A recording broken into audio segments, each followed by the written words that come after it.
amubona ikimenyetso cy'amaraso kivuga ngo naramubabariye. Haleluya. Paulo yaranditse aravuga ngo twari dupfuye tuzize ibicumuro byacu, tulikuwa tunakufa kwa sababu ya dhambi zetu. Hanyuma aravuga ngo Kristo, muri Kristo duhinduka abazima. Basi ndani ya Yesu Kristo niyo mpamvu indirimbo ya 27 zivuga ngo yakuyeho ubwanzi, ametoa uadui huu, akuraho n'urusika, hanyuma ibyadutandukanyaga duhinduka abavandimwe.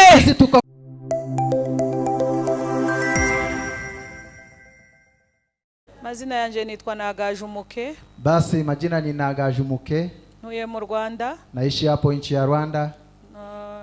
Ndi umushumba, nkaba n'umwarimu, nigisha muri kaminuza bazaba abashumba cyangwa n'abashumba. Mimi ni mchungaji, tena mimi ni mwalimu, nafundisha wale ambao watakuwa wachungaji. Mbega mu ishuri rya teolojia. Katika chuo cha teolojia. Rero muri aya masaha tuganira ijambo ry'Imana. Kwa sasa acha tuzungumze neno la Mungu. Dusome mu rwandiko Paulo yandikiye Abaefeso. Tusome katika unyaraka kwa Waefeso. Urwandiko Paulo yandikiye Abaefeso. Barua ya Paulo kwa Waefeso. Igice cha mbere umurongo wa 3 turagera ku wa 4. Mlango ni wa kwanza, mstari ni wa 3 mpaka wa 4. Urwandiko rw'Abaefeso. Waefeso igice cha mbere umurongo wa 3 tugere ku wa 4. Mlango ni wa kwanza, tusome 3 mpaka 4. Kuko yaduhereye imigisha muri Kristo, imigisha yose y'umwuka yo mu ijuru, nkuko yadutoranyije muri we isi tararemwa, kugira ngo tube abera tutariho umugayo imbere yayo. Amen. Amen. Ninjiye murimo kuririmba indirimbo ivuga urukundo rw'Imana. Nimeingia mkiimba wimbo ukisema upendo wa Mungu. Ivuga ukuntu Yesu urukundo rwe rwatumye yitanga. Basi nasema kwamba upendo huo ndio umesababisha Yesu kujitoa. Kubera ko ku cyumweru gishize yari Pasika. Kwa sababu wiki iliyopita tulikuwa na Pasaka. Turacyari muri uwo mwuka wo kuvuga imbaraga z'Imana, umugambi Imana yari ifite wo gucungura abantu. Basi tungali katika roho hiyo kusema vile Mungu alikuwa na kusudi ya kukomboa wanadamu. Ubango mu byo Yesu yakoze tugiye kurebera hamwe imigisha tubonera muri Kristo. Tunataka kuangalia pamoja baraka ambazo tunapata ndani ya Yesu Kristo. Ntabwo ari ukuvuga ngo ni urupfu gusa, ahubwo hari icyo twakuye muri urwo rupfu, hari imigisha twungutse kubwo gupfa kwa Yesu. Si kusema tu ni mauti, lakini kuna baraka tumetoa ndani ya kifo cha Yesu. Uru rwandiko rwa Paulo yandikiye itorero nta mwanya dufite wo kurivuga. Basi nyaraka hii Paulo aliandikia kanisa hilo, hatuna muda wa kusema hapo. Ariko rutandukanye n'izindi nzandiko zose. Lakini ni tofauti na nyaraka zingine. Impamvu rutandukanye n'izindi nzandiko nuko izindi nzandiko yagendaga avuga ibibazo, akemura ibibazo, nko mu Korinto yavugaga ibibazo bafite. Basi utofauti wa nyaraka hizo ni mahali alikuwa anaenda kitatua shida, kama Korinto walikuwa anaenda kitatua shida walikuwa nazo. Henshi mu nzandiko ze yakemuraga ibibazo biri mu matorero yasize. Mahali kwingine katika nyaraka hizo alikuwa anaenda kitatua shida katika akabagira inama y'ibigomba gukorwa, anawapatia ushauri ya mambo wanafaa. Ariko urwandiko Paulo yanditse rufite umwihariko. Lakini barua hii Paulo aliandika ina usamani wake. Kibazo yaragiye gukemura mu itorero ry'Efeso. Hakuna shida alikuwa anaenda kutatua katika kanisa la Efeso. Ashakaga kubabwira umugambi Imana yari ifite kuvuga gucungura umuntu. Lakini alikuwa anataka kuwaambia kusudi la kukomboa wanadamu. Niyo mpamvu natwe tugiye kuvuga muri uwo mugambi harimo imigisha yo kuduhera muri Kristo. Na sisi tunataka kusema katika kusudi hilo kuna baraka alikuwa anatupatia kupitia Yesu Kristo. Yatangiye abasuhuza. Alianza kiwasalimia. Ageze ku murongo wa 3 aravuga ngo Imana yo muri Kristo Yesu ishimwe. Basi kufika mlango wa 3 akasema kwamba Mungu wa Yesu Kristo asifiwe. Impamvu agomba gushimwa ni kwa nini anafaa kushukuliwa? Ngo nuko ngo muri Kristo Yesu arimo yaduhereye imigisha yose yo mu ijuru. Ndani ya Kristo Yesu ndiye alipatia baraka zote za mbinguni. Haleluya. Amen. Yongeyeho imigisha yo mu ijuru. Aliongeza baraka za mbinguni. Kuko hari imigisha yo mu isi. Kuna baraka za ulimwengu. Ariko hari n'imigisha yo mu ijuru. Na kuna baraka za Abakristo benshi ndibazi kuyitandukanya. Wakristo wengi hawajui kutofautisha. Uzusanga bafashe mikoro habashima Imana. Unapata wanachukua kipaza sauti wakimshukuru Mungu. Ugasanga arimo aratubwira amakuru y'ukuntu yubatse inzu zikomeye n'amashuri menshi. Anatuambia vile amejenga nyumba nyingi na masomo mengi. Ariko impamvu Paulo yabitandukanyije nuko iyi migisha yo mu isi iri materiel nta batayigira. Basi kwa nini Paulo atofautisha? Ni kwa sababu baraka za ulimwengu ni vitu ambavyo kila mtu anakuwa nazo. n'abapagani barayigira. Hata wapagani wako na baraka hizo. Mujya mubabona batagira amazu, mubona batagira abana bize. Munaona wako na nyumba na watoto wamesoma. Ibyo rero tujye tureka kubitinda. Hayo tusichukue muda hapo. Kuko izigusha imvura kubabi nabe. Kwa sababu Mungu ananyesha mvua. Ariko hari icyo yaduhaye cy'umwihariko. Icyo yaduhaye cy'umwihariko ni imigisha iyo mugakiza tubonera muri Yesu. Basi kile ametupatia kirasmi ni baraka ambazo tunapata kupitia Yesu Kristo. Haleluya. Amen. Umugisha wa mbere twaherewe muri Yesu. Baraka ya kwanza tumepewa kupitia Yesu Kristo. Icya mbere yaduhinduye kuba abana be. Ametubadilisha kuwa watoto wake. Yaratuzanye dushira mu rugo. Ametuleta katuweka kwenye nyumba. Bara yandikiye Abaroma aravuga ngo. Paulo akawaandikia Warumi. Ngo ntabwo turi abana gusa. Sisi si watoto peke yake. Ngo turi abaragwa. Sisi ni warithi. Ntabwo turi abana. Sisi si watoto. Ahubwo turi abaragwa. Lakini sisi ni warithi. Umuragwa ni umuntu ufite uburenganzira mu rugo rwose. Basi murithi ni mtu ambaye akona ruhusa kila mahali. Umwana wumva ko ibiri muri rugo abifite uburenganzira. Ni mtoto anajihisi kila kitu yuko hapo nyumbani ni akona ruhusa. Yesu abigishwa bamubwiye ngo. Ndio maana Yesu wanafunzi wakamwambia, watwigishije gusenga. Utufundishe kuomba. Yesu arababwira ngo nimujya gusenga. Akawaambia mkienda kuomba, mujye muvuga gutya. Museme hivi. Hari ibintu Yesu yatandukanyije. Kuna mambo Yesu alitofautisha. Yatandukanyije, ntiyigeze ababwira uburyo bwo gusenga. Hakuambia vile ya kuomba, vile watakavyoomba. How to pray, ntabwo yigeze abivuga. Hakuambia vile wataomba. Yavuga uburyo bwo gusenga ariko babwira ngo mujye musenga muhagaze cyangwa mupfukamye. Akiwaambia vile ya kuomba angewaambia muwe mnaomba mkisimama ama mkipiga magoti. Cyangwa musenga iminsi 40. Ama muombe siku 40. Ahubwo yababwiye ibigize isengesho. Lakini aliwaambia ile inafanya maombi. Hanyuma arababwira ngo ibigize isengesho dore uko bingana. Akasema kile ambazo inafanya maombi ni haya. Muri ibyo byose ndavuga kimwe gusa. Kwa hayo yote nitasema moja. Arama ni mujya musenga mujye muvuga ngo data wa twese uri mu ijuru. Mkiomba museme baba wetu wa mbinguni. Bivuga iki? Inamaanisha nini? Ngo ni mujya gusenga. Mkienda kuomba. Ni mubanze mumenye icyo mupfana nawe. Basi mujue. Mubanze mumenye isano mufitanye n'uwo mubwira. Mujue basi mubanze mumenye ko uwo mugiye kubwira ari so. Mujue kwamba huyo ni baba. Tuvuge ngo amen. Mseme amen. Aho ne ruzingiye murabizi ko ari papa. Mnajua kwamba huyo ni baba. Iyo mubimenya ndimo mutuma abandi ngo bamubabwirire. Basi kama mngemtambua kama ni baba, amungetuma watu wengine wamwambie. Kose mwumvisha icyo mvuze. Mmesikia kile nimesema? Hari abantu bari mu gutuma abandi ngo mutubwirire atugenzereze gutya. Basi kuna watu wanatuma watu wengine mumwambie atufanyie haya. Ntabwo muzi icyo mupfana nawe. Hamujui uhusiano ambao mko nayo na Mungu. Ngo nimujya gusenga mumenye uwo mubwira ko ari umubyeyi wawe. Basi mkienda kuomba mjue yule ambaye mnamuomba ni mzazi wenu. Nimukeneye abahanuzi. Uhitaji wa manabii. Mukeneye intumwa mutumayo. Uhitaji wa jumbe. Mumubwire igihe mushakiye. Mumwambie wakati mnataka. Mumwambie vile mnataka. Muri abana bafite uburenganzira. Nyinyi watoto mko na ruhusa. Umugisha twaherewe muri we. Basi baraka twahawe uburenganzira bwo kwitwa abana b'Imana. Ariko ntabwo twitwa abana b'Imana gusa. Ahubwo niko turi. Turi abana b'Imana. Dufite uburenganzira. Dufite uburenganzira bwo kumubwira. Dufite uburenganzira bwo kumusaba icyo dushatse. Haleluya. Umwana aza kubwirira igihe ashakiye. Mtoto anakuambia wakati anataka. Naza yita ngo abashitsi baraho. Hawezi jali wageni. Naza yita na protocol agira. Hawezi jali protocol. Isaha yose cyakene arakikubwira. Kwa muda wote kile anataka na ushaka kumucecekesha ngo shabanze ukareka akazagira gutya kugira ngo umwumve. Hata ukimwambia acha kusema lakini anafanya ili uweze kumsikiza. Ngiri gisano dufitanye nawe. Hiyo ndio uhusiano tuko nayo. Yesu mu mirimo yakoze. Yesu kazi zote alifanya. Yatugiza abana b'Imana. Ametufanya kuwa watoto wa Mungu. Dufite uburenganzira. Sisi tuna nawe tubisaba. Hakuna yule Haleluya. Amen. Undi mugisha wa kabiri twahawe. Baraka ya pili ambayo tumepewa. Yatwigije hafi. Ametufanya tuwe karibu. Twigije hafi n'amasezerano. Ametuweka karibu na ahadi.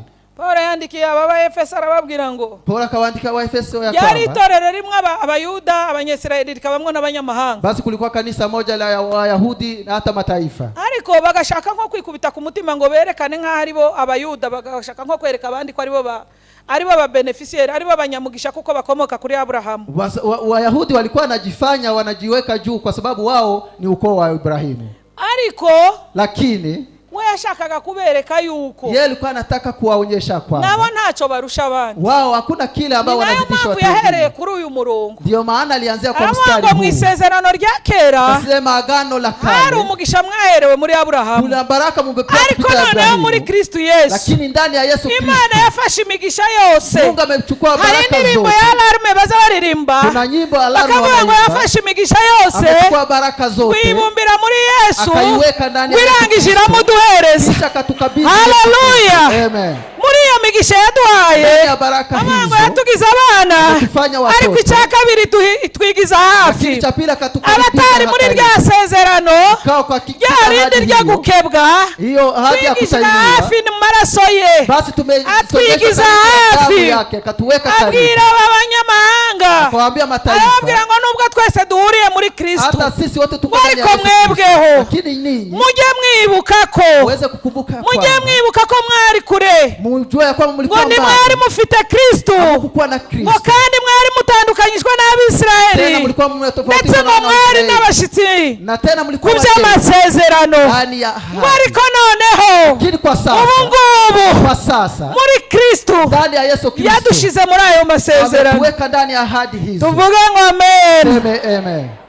Nari kure nta byiringiro namba nari mfite, ubu sinkigenda niganye ndi umwana,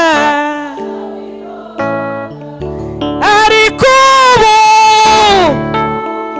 twigijwe hafi na maraso ye, ubu sinkigenda ndi umwana wihoraho. Haleluya. Twigijwe hafi Tumekaribishwa n'amaraso ya Yesu na damu ya Yesu Kristo. aho twari turi hariya hirya, Mahali tulikuwa hapo nababwiye chini, amasezerano ya Aburahamu n'Imana ahadi za Ibrahimu na Mungu bari baragiranye, ambazo alikuwa namwe ameahidiana, nzaba Imana yanyu namwe mu bwoko mtakuwa bwanyu. Mungu wenu na nyinyi mtakuwa wa taifa langu. Ikimenyetso stamp ibigaragaza Basi ishara ambayo inadhihirisha hiyo ni ugukebwa k'umwana w'umuhungu, ni kutahiriwa kwa mtoto ariko mu mvulana, migisha twaherewe muri Yesu, lakini baraka tumepewa kupitia Yesu Kristo stamp muhuri uliotiwa, ni ikimenyetso chashizweho ikashi. ahadi zote za Mungu Masezerano zinasimama yose kweli y'Imana na arahagaze zilitiwa muhuri kandi zashizweho kwa ikimenyetso masezerano masha kuanzia kwa amaze ahadi mpya, kutwijizaho. kutuweka Aravuga hapo, ngo nzakomeza mu mwizerwa muri yo. taendelea kuwa mwaminifu ndani ya Tuvuge ahadi ngo hizo. amen. Seme amen. Icya gatatu yaduhereye muri iyo migisha Na tata ametupatia kupitia baraka hizo, yatugize ubwoko bukomeye. ametufanya taifa Urwandiko kuu. rwa Petero rwa kabiri Barua ya pili ya Petro igice cya kabiri umurongo wa 9 aravuga ngo ntitwari ubwoko, hatukukuwa taifa, ngo ariko yatugize ubwoko lakini bwe, ametufanya taifa, atugira n'ishanga ryera. ametufanya taifa takatifu. Ntabwo turabera kuko tutakoze ibyaha, Sisi si watakatifu kwa sababu ahubwo ikiza hatujatenda gituma dhambi. tubarwa ko turabera Kwa nini tunahesabiwa kuwa nuko watakatifu? aza turebera mu maraso ya Kwa Yesu. sababu anatuangalia kupitia damu Indirimbo ya Yesu y'ijana na Kristo. makumyabiri muzo gushimisha, Nyimbo ya 120 ngo katika Uwiteka nyimbo za umucamanzi kufurahisha. yambonye amaraso, Basi Kristo ngo akiniona nancira urubanza rubaza nyitukiranuka. ananihukumu Iyo ashatse kuncira urubanza, iyo ashatse kuncira urubanza akitaka kunihukumu, ntaza ncira urubanza, yeye hawezi kunihukumu, anyitukiranuka. yeye ananiita mwaminifu. Kuba justifiye no kuvuga ngo hari itegeko ryagombaga kuduhana, Kulikuwa sheria ambayo ingetuhukumu. indirimbo ya 251 izivuga ngo kuri uwo musaraba, Kwa msalaba huo ngo haba ihuriro ry'ibintu bibiri, kulikuwa kumekutana vitu viwili, hahuriye ukuri. kumekutana ukweli. Ukuri ni ubutabera bw'Imana, justice y'Imana. Basi ukweli ni hukumu. Ubutabera bw'Imana bwaravugaga ngo uyu muntu yakoze icyaha zawe. Basi hukumu ya Mungu ilikuwa inasema kwamba huyu ametenda dhambi atakufa. Hagombaga kuboneka irindi tegeko risha, Basi kungekuja kuko sheria nyingine umucamanza mpya. yamaze kugukatira, Kwa sababu mhukumu akimaliza kuhukumu, habakenewe umuavoka. basi kuna mwakilishi hapo. Umuavoka nawe azazana irindi irindi tegeko. Basi mwakilishi anakuja na sheria akaza rya tegeko kugira ngo utsinde rikavuguruza rya rindi rya gushinja. Kuja sheria, kuna kuja sheria nyingine ili uweze kushinda. Yesu yahagaze imbere aho ngaho ku musaraba. Yesu amesimama hapo msalabani. Azana itegeko ry'urukundo. Basi akaleta sheria. Azana umwavoka. Na huyo mwakilishi aza kutuvuganira. Akakuja Christine Shushu yaramuririmbye. Tushakaimba. Anaririmba ngo mutetezi wangu. Aravuga ngo anaishi leo. Arahari. Uwo mutetezi wa muvugizi wacu. Mutetezi huyo yagombaga kugera Golgotha. Angefika Golgotha. Akagera n'itegeko rituvuganira. Anakuja na sheria ambayo akaza kutudefanda. Anakuja kututetea. Ageza asanga itegeko ryamaze gukatwa. Basi akakuja akasema asanga urubanza rwarakaswe. Akapata baravugaga ngo uyu muntu yakoze icyaha. Asema huyu ametenda dhambi. Wazapfa. Atakufa. Azana itegeko ry'urukundo. Basi akaleta sheria. Kuri uwo musaraba habaye ihuriro. Hapo kwa msalaba ukuri kwaravugaga ngo uzapfa. haza irindi tegeko rivuga ngo ye kukakuja sheria yakoze ibyaha ariko naramubabariye. Haleluya. Amen.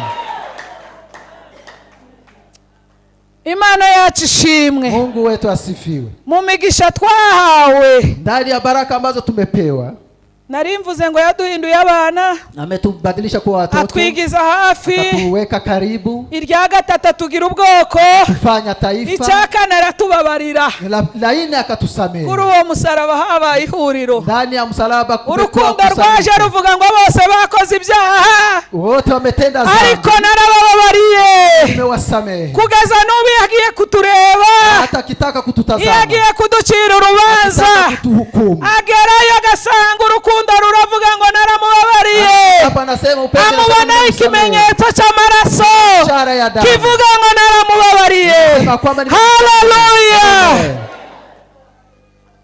Iyindi nyigisho ivuga ngo mwarababariwe burundu. Basi hapa kuna mafundisho nasema mmesamehewa kuzageza iteka ryose, mpaka mwisho, mpaka milele. Icyo twababariwe n'urwo rubanza rw'iteka, kile tumesamehe ni hiyo hukumu ya milele. Yesu yarangije, hiyo ndio Yesu amemaliza. Muririmbyi w'indirimbo za kera ba pasiteri bakidushumbye twazaga turirimba tukiri bato. Basi kuna nyimbo tulikuwa tunaimba tukiwa watoto wadogo, tukaririmba indirimbo y'Igiswahili. Tulikuwa tunaimba wimbo wa Kiswahili, hatia mashtaka na hukumu vilifutwa.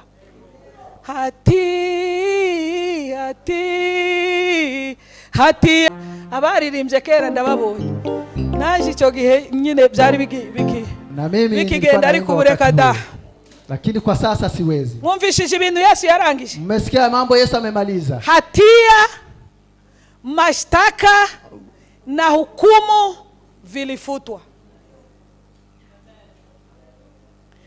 Ariko mu kwicara ngo yarabirangije, ugende wigaragure mu byaha wamuzugarame gutya. Basi unaketi ati amemaliza na unaenda kwa zambi, kisha unakuja unaketi. Ni nguko uvuga ngo ejo naroze nimugoroba sinongera koga. Ni kama vile umesema jana nimeoga lakini leo sitaoga.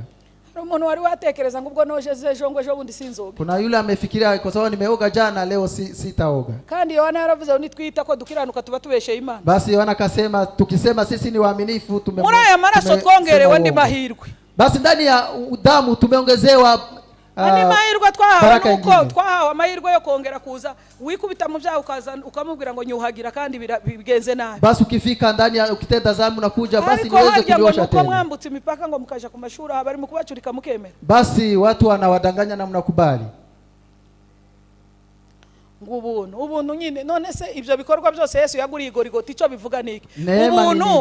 Ubu nicyo bivuga, biravuga ngo ibyo bikorwa Yesu yaguriye Golgotha hari wari wamutumye muri twe. Basi na mimi nasema kazi ambayo Yesu amefanya Golgotha, kuna yule alikuwa amemtuma ndani yetu. Hari uwamuhaye amafaranga ngo aje kwishura. Kuna yule ampetia baraka ile pesa ile aende huko. Ikindi yatubwiye none muzi yuko avuga ko mu Bakolosayi ngo yaratwimuye mu gice cya mbere umurongo wa 13 no wa 10, ngo yaratwimuye adukura mu mwijima aratwimurira mu bwami bwe. Bivuga iki muri Bibiliya y'Igifaransa iravuga ngo inuza rachete no kuvuga ngo yagombaga gutanga ikiguzi. Nukuvuga ngo twabiherewe ubu, kuko twe nta kiguzi twatanze, nyiri gukora umurimo yatanze n'ikiguzi. Basi tumepewa hayo kwa neema, kwa sababu yule alikuwa anataka kutenda kazi hiyo ametoa hata fidia. Hanyuma rero mugacuriko ubuntu nibwo twituriyemo, nibwo twirirwamo, ariko muze mureka kubusobanura. Tunaishi ndani ya neema, lakini ibi byose Yesu yakoze ni kubw'ubuntu. Yale Yesu alimetenda ni kwa ariko neema. Paulo yaravuze ngo se dukomeze dukora ibyaha kuko ubuntu bw'Imana busaga. Paulo akasema tuendelee kutenda dhambi kwa sababu neema ya Mungu inatosha. Ngo yarabirangije. Mwumvishe ibyo yarangije? Amemaliza. Mmesikia yale rubanza amemaliza. Rwari rwarakaswe. Basi amemaliza hukumu hiyo ilikuwa. Tuvuge ngo amen. Amen. Niri iwacu ubwo butumwa bwarahageze ariko hano ngo bufite ingufu nyinshi. Basi hata huko kwetu injili hiyo imefika lakini hapa imeenea zaidi. Ubwo wenda ikindi gihe tuzaza tubyigisha. Wakati mwingine tutakuja kufundisha haya. Haleluya. Amen. Imirimo Yesu yakoze. Kazi Yesu ametenda. Uru rwandiko ndarubakundisha nimutamuze kurusoma. Basi nyaraka hii muende kusoma nyumbani. Ariko nimusoma ugende ukora umukoro, ugende uchakaronga ahantu handitse ngo muri we. Basi ukisoma uangalie mahali kunaandikwa ndani yake. Azagenda avuga ngo muri we niho twaherewe imigisha. Ndani yake ndio tumepata baraka. Hanyuma muri we turababarirwa. Ndani yake tukasamehewa. Muri we twahindutse bazima, duhindukana bazima na Kristo. Ndani yake tumekuwa hai. Ndi mugisha twaherewe muri Yesu. Hiyo ndio baraka. Haleluya. Kupitia Yesu Kristo. Paulo yaranditse aravuga ngo twari dupfuye tuzize ibicumuro byacu. Tulikuwa tunakufa kwa sababu ya dhambi zetu. Hanyuma aravuga ngo Kristo muri Kristo duhinduka bazima. Basi ndani ya Yesu Kristo tukakuwa hai. Niyo ndirimbo ya 27 zivuga ngo 27 nasema ngo twari impumyi, ngo nari imbata. Sisi tulikuwa watumwa. Ngo Satani yari yarambohesheje ingoyi. Satani alikuwa amenifunga. Ngo Yesu araza arazibohora. Yesu akakuja kanifunga. Na ijani ikavuga ngo nari impumyi. Mimi nilikuwa kipofu. Ngo ncitse intege. Kandi ngo nari mbabaye. Ngo mu mutima wanje nari njanjaguritse niyeze. Ngo maze Yesu araza arangiza. Yesu akakuja kanipenda. Yaduhinduye bazima muri Kristo. Haleluya. Amen. Icagatano. Neno la 5. Muri we. Ndani yake. Twahindutse kuba umwe. Tumekuwa kitu kimoja. Twahindutse kuba umwe. Tumekuwa kitu kimoja. Kubera iki? Kwa nini? Kuko bavuga ngo abari babiri. Wale walikuwa wawili. Ngo yabahinduye umwe. Babadilisha kuwa umwe. Ngo bikudaho ubwanzi. Umwanzi wadutandukanyaga. Lakini adui ambaye ametutoa ngo yakuyeho ubwanzi. Ametoa uadui huo. Wakurana urusika. Hanyuma ibyadutandukanyaga. Kile kilikuwa kinatutokea. Duhinduka abavandimwe. Sisi tukakuwa duhinduka umuntu umwe muri Kristo. Mtu mmoja ndani ya Haleluya. Amen. Ariko ntitwahindutse bamwe muri Kristo gusa. Lakini hatukukuwa mtu mmoja. Ahubwo ngo yaduhinduye umwe n'Imana. Lakini ametubadilisha kuwa kitu kimoja. Yaduhuje n'Imana. Niyo mpamvu abaririmbyi barimo kuririmba. Vile waimbaji wanaimba. Bakavuga ngo ni muri Yesu Kristo mu mibabaro no mu rupfu rwiwe Imana yiyungiyemo natwe ntiyabaye ikitubaraho ukiranirwa kwacu utarigeze kumenya icya Imana yamuhinduye icyakuga imutangaho y'abanyabyaha baramubamba asoza ibyanditswe kuri we tuvuge ngo hashimwe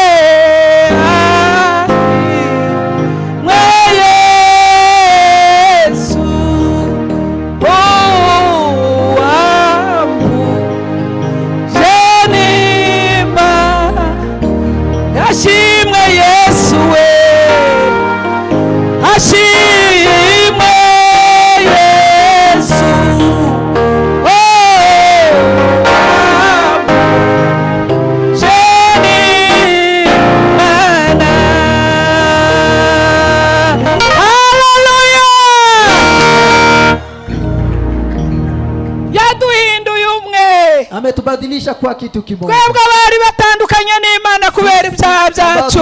Tumeenda mbali na Mungu. Ubundi yabaye ikiraro. Yeye amekuwa daraja. Yabaye umuhuza w'abantu n'Imana. n'Imana, wamekuwa mpatanishi wa wanadamu na yabaye ikiraro araduhuza. wamekuwa daraja Niyo mpamvu katukutanisha. Paulo yandikiye Abakorino Mahala Paulo akawaandikia aravuga ngo Wakorintho, utarigeze kumenya icyaha, yule ambaye hakutambua Imana dhambi, yamuhinduye icyaha, Mungu amembadilisha kuwa hanyuma dhambi. yiyunga natwe, Kisha akakuja imaze kutwunga n'Imana, kisha ngo akatukutanisha natwe na iduha Mungu. umurimo w'umwuzuro, Kisha akatupatia yaduhaye kazi umurimo ambayo wo tumepewa. kuyunga n'abandi. Basi Ubundi umusaraba nicyo uvuga, ndio vile msalaba umusaraba unasema. kagati kazamuka Basi mti huu unaenda juu ni ukuduhuza ni n'Imana, kutupatanisha na Mungu, akagatambitse na hii ambaye naenda hivi kambuza nje nawe. basi nanikutanisha mimi na wewe. Wewe rero uzugenda wabona umuntu ukamuca iruhande ngo uriya numushaka, ntiwigeze ugera igorigota, Basi wewe Tuzi unaona n'inzira mtu ija mwingine ku musaraba. usimtaki, haujafika msalabani, uzuririmba gusa hano ku munwa, unaimba msalaba hapa kuko mdomoni, umunsi umusaraba wagera mu mutima kwa wawe, sababu siku msalaba itafika ikintu uzi moyoni ukora ni mwako. ukuguhuza n'abandi, Basi ile inafanya ibigutandukanya nabo bikurwaho. vile ambayo Haleluya! inaondolewa.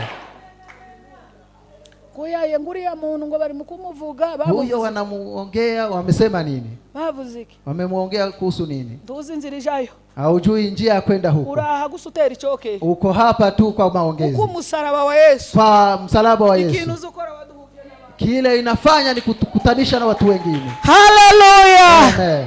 wakuyeho ubwanzi bwadutandukanyaga n'Imana, Umetoa uadui ambaye ariko n'ibyadutandukanyaga n'abandi nabyo byavuyeho. kile ambacho kilikuwa kina Muri we nimwo twiyungiye, ntiyabikitubaraho ibicumuro byacu. Haleluya! Amen. Ikindi Yesu yakoze, Neno lingine Yesu amefanya, muri we niho ngo turubakanwa. ndani yake ndio tumeweza kujengana sisi wenyewe. Aho ni mu Efeso igice cya 2 umurongo wa 22. Waefeso 2:22. Turubakanwa, Sisi tunajengana, nuvuga ngo turakomezanya. tunashikamana Mu pamoja. yandi magambo, Kwa maneno mengine nukuvuga ngo muri muntu wese n'urugingo rwa mugenzi we, na kwamba kila mmoja ni kiungo cha mwenziwe, ariko lakini ngo turakomezanya. sisi tunaimarishana. Buriya iyi nzu murebe ikomeye gutya, Ukiona nyumba hii ambayo iko na nguvu, hari amabuye amwe akomeye yubatse, kuna mawe ambayo imeijenga yenye nguvu, ariko hari n'ayandi mabuye duto bagiye bashiramo, na kuna mawe mengine madogo ambayo wameweka ndani. uko murebe turi ingingo z'umubiri wa Kristo. Sisi ni viungo vya mwili wa Kristo. Bamwe bafite imbaraga, bafite n'ingibibuye binini, Kuna wengine wako ni wenye ariko nguvu ririya kama buye rinini makuu, rizarikenera gatoya kugira ngo lakini hilo jiwe kubwa linahitaji Niyo kale mpamvu kadogo. Paulo avuga ngo muri Kristo Yesu Ndio maana Paulo akasema ndani ya nawe Yesu ukwiye Kristo kwishira hejuru, hakuna yule anaweza ahubwo kujiweka twese juu. muri we Ndani yake sisi yatugize wote umubiri umwe, ametufanya mwili hanyuma buri mmoja. muntu wese akubaka mugenzi we. Kila mmoja anajenga Abaririmba mwenziwe. bakaririmba, Wale wanaimba wanaimba, abasenga bagakomeza Wale badakomeye, wakiomba wanaomba, abazi guhimbaza bakabikora, Wale wanajua kumwabudu abigisha wanafanya, bakazamo, Wale wanafunza, unganizi ya mugenzi Kila mmoja we. alimsaidia. Haleluya! Mbe ujya wumva ukomeza bagenzi bawe cyangwa uruwa kubaca intege? Basi wewe ni mtu wa kuimarisha watu wengine ama ni wewe kuwakatisha tamaa?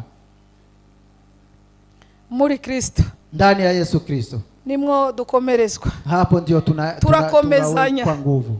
Reka mvuge icyanyuma. Acha basi niongee la mwisho. Muri Kristo Yesu ndimo navuga ya migisha twahawe Ndani ya Yesu Kristo mu gice cya 3 katika sura ya 3 umurongo wa 12 na mstari wa 12, ajavuga ngo muri we twahawe gushira amanga. ndani yake tumekuwa Tuvuge wajasiri. ngo amen. Amen. Haleluya! Muri we Ndani yake twahawe gushira amanga. tumepewa kuwa wajasiri. Uko mutureba duhagaze aha, Tuona tunasimama ntabwo ari hapa. amateka y'iwacu, Ukiona historia ntabwo ari yake amashuri, ni masomo. muri we. Ndani yake. Haleluya! Muri we twahawe gushira amanga. Ndani yake tumekuwa wajasiri. Tuvuge ngo amen. Amen, amen. Hejo twari turi hari umupasiteri wari uhari, Kuna mchungaji alikuwa mahali tulikuwa jana. twiganye muri segonderi, na hari umukolege wanje twazanye, Tumesoma tukiwa chuo ni kikuu. umukristo wa hano. Yeye ni Mkristo wa hapa. Yego, iyo bambonye bajya bambaza ngo ariko ubu ni wewe. Basi wakiniona wanani, huyu ni wewe.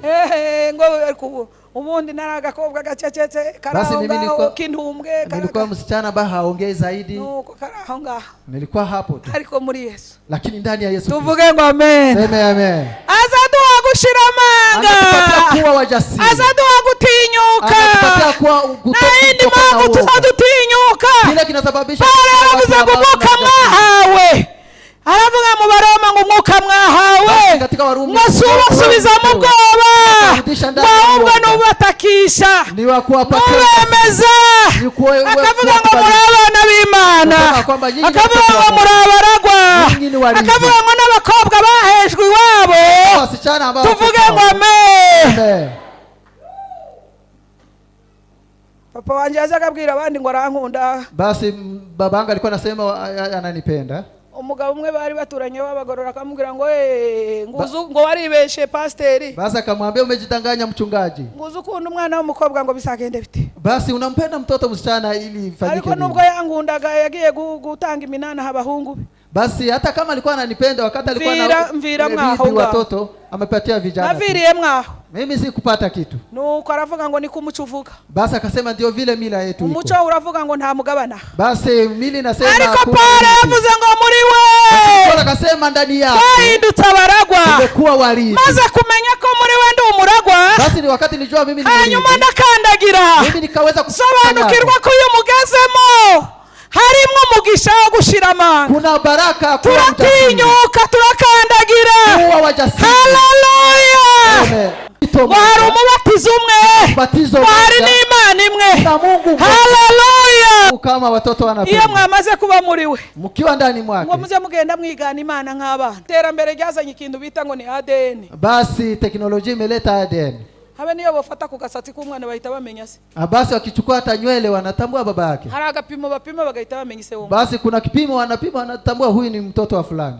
Muyandi magambo kuvuga ngo turasana data twagombye kuba dufite ibintu bituranga by'Imana yo mwijuru dusana ingeso z'Imana zikaba muri twebwe. Basi inamaanisha kwamba tukisema tunafanana na baba kuna kile ambacho kinadhihirisha tunafanana na Paulo avuga ngo abantu bari muri Yesu abamaze guhabwa uwo mugisha wale ambao wako ndani ya Yesu Kristo wamepewa baraka hizo bagomba kugendera mu bumwe wanafaa kutembea kwa umoja ariko ngo bakagenda bigana Imana nk'abana b'Imana na tena wanatembea wakimuiga Mungu kama watoto. Magambo tukagira ingeso zigaragaza ko turi abana b'Imana tuwe na tabia zinadhihirisha kwa watoto. Niba tuvuga ngo data ni urukundo tukisema Mungu ni upendo urukundo akaba ari rwo ruturanga basi upendo uzirike tuvuge ngo amen. Amen.